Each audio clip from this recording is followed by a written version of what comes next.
Planet Coaster 2 releases very, very soon on the 6th of November, and on the run-up to the release, Frontier have very kindly given me early access to the game to try out anything I want to. And as much as I've played around already with the water park features and just generic coaster building, as you'll know, I did recreate a lot of real-life coasters in Planet Coaster 1, so I really wanted to do one in Planet Coaster 2. So what one to choose to do first? Well, there's one coaster type that's brand new for this game that we've not seen anything like in the first, and that is the multi-dimension coaster, and the train on that in-game looks exactly like 13 at Alton Towers. With the drop track, switch tracks, backward sections and all that in mind, I, of course, am going to be making 13, the world's first free-fall drop roller coaster. So join me today as I start my newest project of building 13 at Alton Towers in Planet Coaster 2. And make sure you subscribe if you aren't already, because there's going to be so much more Planet Coaster 2 content to come, including the eventual POV and off-ride video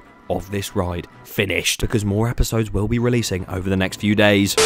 Oh, and welcome back, or not even welcome back, welcome to the first recreation series of Planet Coaster 2, and we're starting off with a bang, 13 at Alton Towers. I have wanted to say that for so long.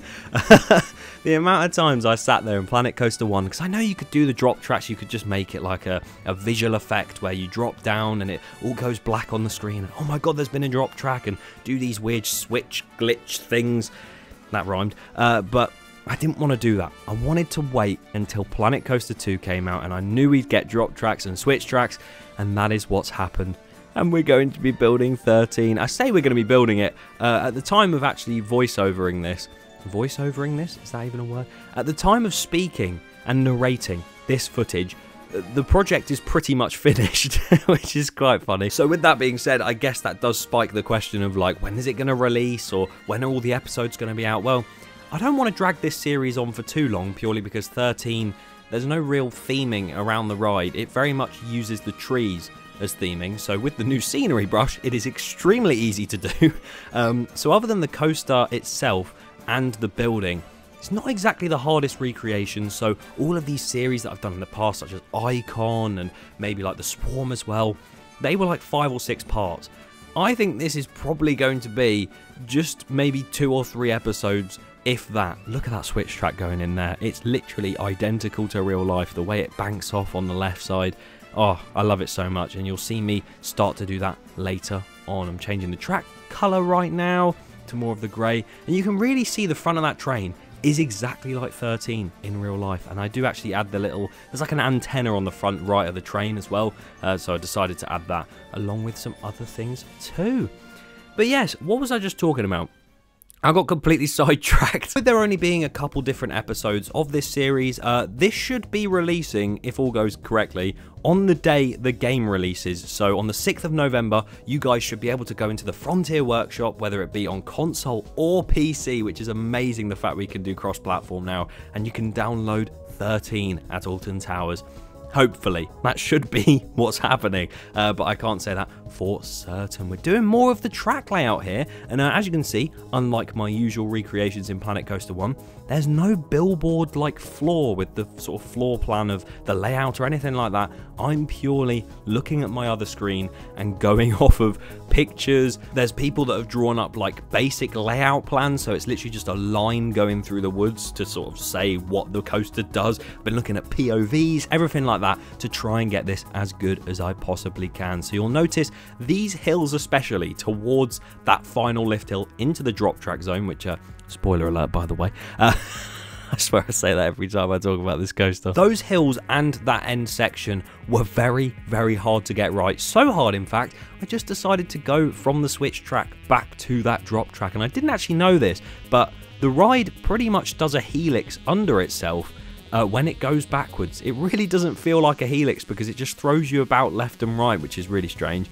But it pretty much just does a circle underneath itself and goes back into that drop track, which we're going to place down right here, trying to get the angle perfect. And there goes the drop track in there. There you go.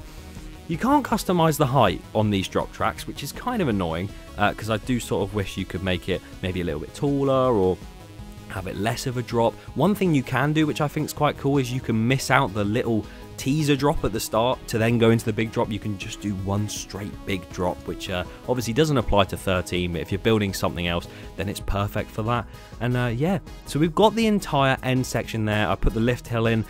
Linking that up was a lot easier than just going off my pure wit, because my brain doesn't work very well. So trying to make this end section of the outdoor layout was very difficult, as I said about a minute ago. But the POVs helped a lot, and as you can see, we eventually linked that up completely. And now, in a second, we should actually go to some theming work taking place. You may have seen the thumbnail with that main station building. Here we go.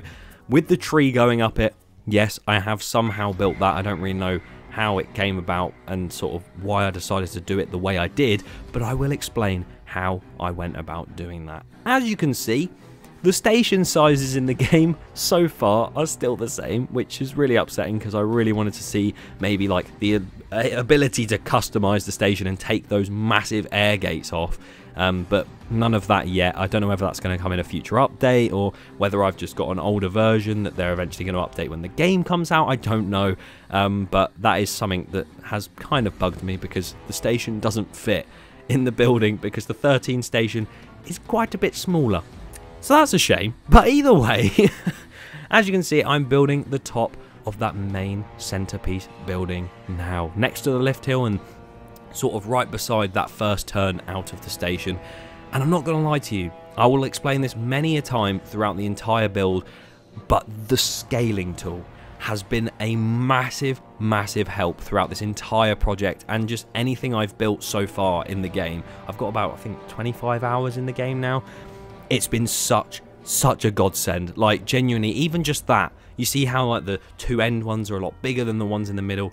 Even that's just so helpful. The scaling tool, one of my favorite things. The scenery brush as well. Like, I could have spent ages putting trees around this entire layout, but I didn't have to. I just dragged a brush around and then deleted the ones that were just clipping with the track. It was perfect. So absolutely love that. And then I'm doing the little castle pieces here. We don't actually have the castle pieces in the game from the first one. There's a lot of scenery pieces missing. There's obviously no spooky pack stuff because that was a DLC in the first game, which is kind of annoying because, you know, 13 is quite spooky. But like you're about to see with the main front tree, I made do with what we've got, you know. There's a lot of pieces in this game which at first glance may look like, oh, you can't really do anything with that, it's all one theme, but with the recoloring, you can really make it look like something else. So all of that tree front is coral from the aquatic sort of theme area, which I don't really know where I came to this idea. I think originally I was just going to sort of make it out of art pieces, and I thought, nah, that's going to look awful. And then I found the coral, and it just, when you turn it that brown colour or maybe a darker colour or whatever, it does start to look like a dead tree sort of growing out of the ground. Because, I mean, you saw the off-rides at the start and now, it does not look like coral from the sea. It just doesn't. Like the scaling tool as well, again, just sort of downsizing some pieces and upscaling some of them.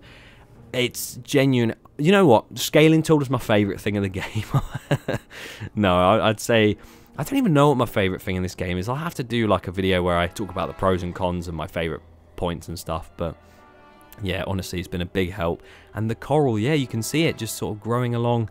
And I'm really happy with how this turned out. I didn't time-lapse it because it'd be boring. The scaffolding on the side I've also put in. That was quite tedious to do, but at the same time quite fun.